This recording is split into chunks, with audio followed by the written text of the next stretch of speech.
वक्फ कानून खत्म होगा। देश भर में मुसलमानों के विरोध से हिल गया देश। आपका घर, आपकी मस्जिद, आपके बाप दादाओं की कब्र।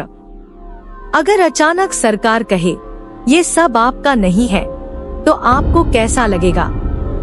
भारत के करोड़ों मुसलमान आज इसी सच्चाई का सामना कर रहे हैं।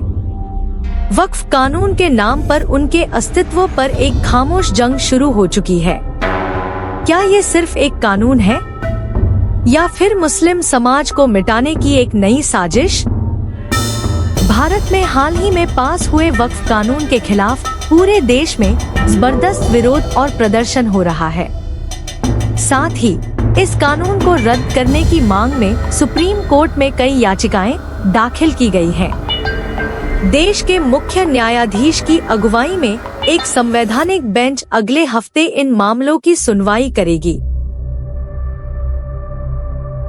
उत्तर प्रदेश में योगी आदित्यनाथ की अगुवाई वाली बीजेपी सरकार राज्य की हजारों विवादित वक्फ संपत्तियों की पहचान करके उन्हें जब्त करने की तैयारी में है। यह वही राज्य है जहां भारत में सबसे ज्यादा वक्फ संपत्तियां हैं।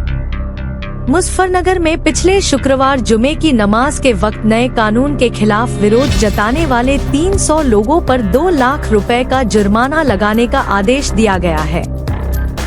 कोलकाता में जमीयत-ए-उलेमा-ए-हिंद ने एक बड़ी सभा का आयोजन किया, जहां यह फैसला लिया गया कि वक्फ कानून को रद्द करने की मांग में 1 करोड़ लोगों के दस्तखत प्रधानमंत्री कार्यालय को भेजे जाएंगे।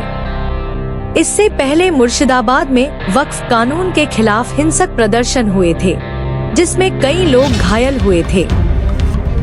अगर तुम गोली मार के मार भी दो तो हमको यूनिटी से तुम निकालने नहीं सकते हो। पश्चिम बंगाल की मुख्यमंत्री ममता बनर्जी पहले ही साफ कह चुकी है कि इस कानून को उनके राज्य में लागू नहीं होने दिया जाएगा।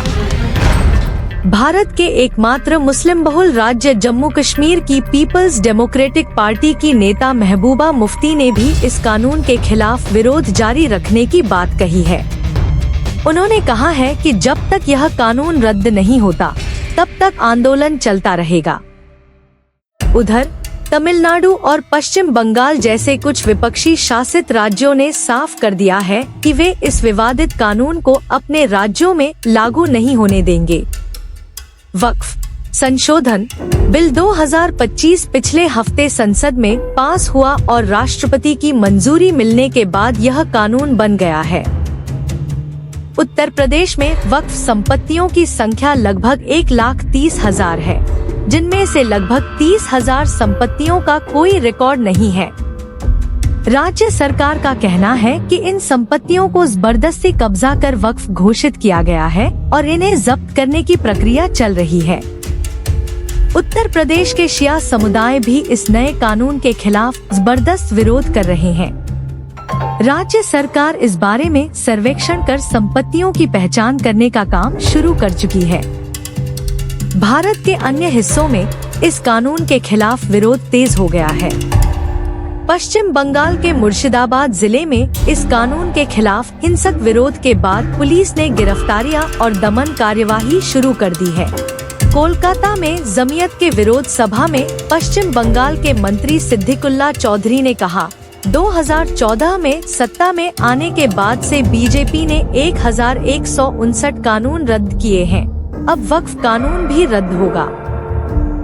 हालांकि सुप्रीम कोर्ट के मुख्य न्यायाधीश संजीव खन्ना की अगुवाई में एक संवैधानिक बेंच 16 अप्रैल को इस मामले की सुनवाई करेगी। अगर अदालत इस कानून को असंवैधानिक करार देती है, तो सरकार को इसे वापस लेने के लिए मजबूर होना पड़ेगा। अब विरोधकर्ता सुप्रीम कोर्ट के फैसले की ओर देख रहे हैं। अगर सरकार इस कानून को रद्द नहीं करती, तो उनका आंदोलन और भी तेज हो सकता है।